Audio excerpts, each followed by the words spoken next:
He was one of the most powerful men in Brazilian journalism. She had worked under him. They had been in a relationship for 4 years. She had told him 3 days earlier that she wanted to end it. He did not accept her decision.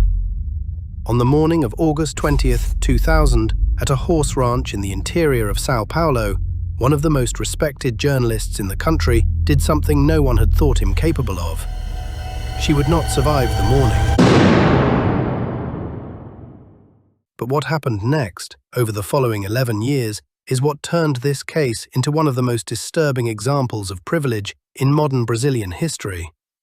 A man who confessed, a man who was arrested, a man who was convicted, and a man who used every resource of the powerful media class in Brazil to avoid actually going to prison for over a decade. This is the story of Sandra Gomide, and of the powerful older man who could not let her go. Antônio Marcos Pimenta Neves was, in the year 2000, one of the most influential journalists Brazil had ever produced. He had been the editor-in-chief of O Estado de São Paulo, the state's largest newspaper. He was 63 years old. He was married. He had children. He had spent decades in the newsroom, and for several years he had been living a second life. Sandra Florencio Gomide had joined the journalism department where he worked as a young reporter. She was in her mid-20s. She was ambitious. She was intelligent. And she was, according to everyone who knew her, going to be one of the great financial journalists of her generation. Within months of meeting Pimenta, she was in a relationship with him. The relationship was hidden, but not for long. Sandra Gomide was born in 1968 in São Paulo. Her family was middle class. Her family expected great things from her.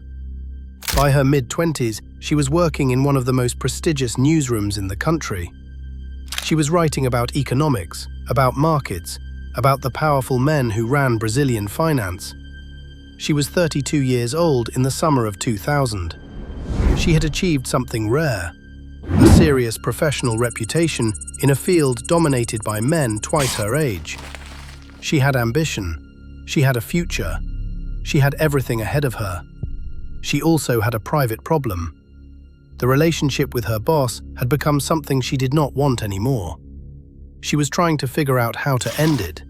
Sandra and Pimenta had been together for approximately 4 years by the summer of 2000. Colleagues who knew about the relationship, and most eventually did, described it as difficult.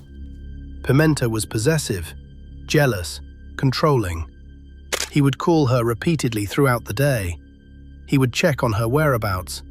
He would question her about male colleagues. Sandra had begun telling close friends that she was afraid to leave him. Not because she loved him, because she did not know what he would do. By August of 2000, she had made her decision. She was going to end it. I'm going to pause here for a moment, because I want to ask you something honestly. Sandra Gomide did what every therapist, every friend, every safe person tells women in her situation to do. She named the problem. She told close friends. She prepared. She chose the location. She chose the timing. She was rational. She was as careful as she could be. And it was still not enough. So tell me, in the comments below, when someone we know is trying to leave a controlling relationship, what is the right way to help them? What signs did you miss or catch in someone you loved? Have you ever been the one trying to leave? Drop your answer below. I read every single comment, and the ones that move me, I pin to the top of the thread.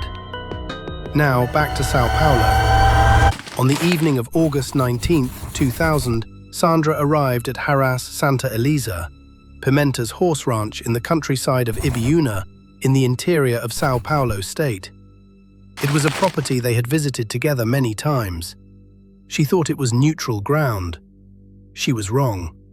Witnesses at the ranch, the caretakers and staff who lived on the property, would later say the two had a long, difficult conversation that night. Sandra was calm. She was clear. She wanted the relationship to end. She wanted to move on with her life. Pimenta did not sleep that night. The next morning, in the early hours, Sandra was preparing to leave.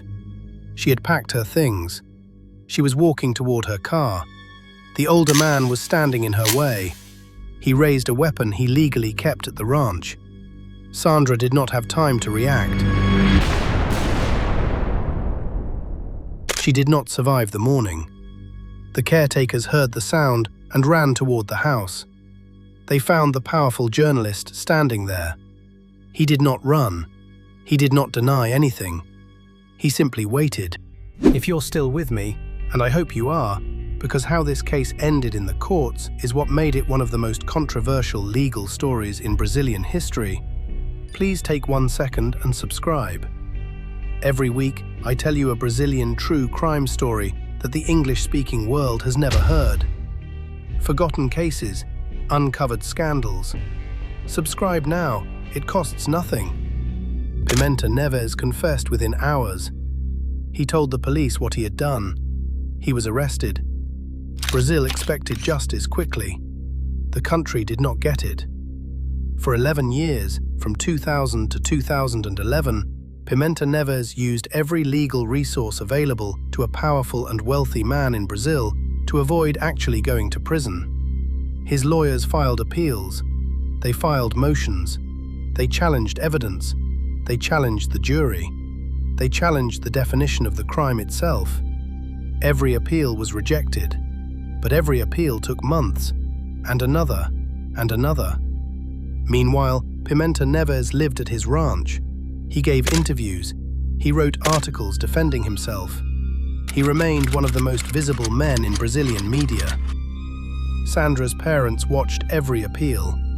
They lost their daughter twice, once on that August morning, and again every year as the man responsible walked free. It was not until May of 2011, nearly 11 years after the crime, that Pimenta Neves was finally taken to prison. He served 5 years and has been on open probation since 2016 and is now 89 years old. Sandra Gomide would have been 53 today. The case of Sandra Gomide became one of the defining examples in Brazil of how privilege, of wealth, of media access, of institutional connection can delay justice, sometimes for decades. Her family became public advocates for the reform of Brazilian legal procedures. Her case is now studied in every law school in the country. If this story stayed with you, hit the like button. It tells YouTube to keep showing Sandra's name to people who never knew what her case did. And make sure you are subscribed, because next week I am telling you the story of 4 ordinary Brazilians whose lives were destroyed by an accusation that turned out to be completely false, and the media circus that turned innocent people into monsters overnight. Until you subscribe, the delayed cannot be forgiven. See you next case.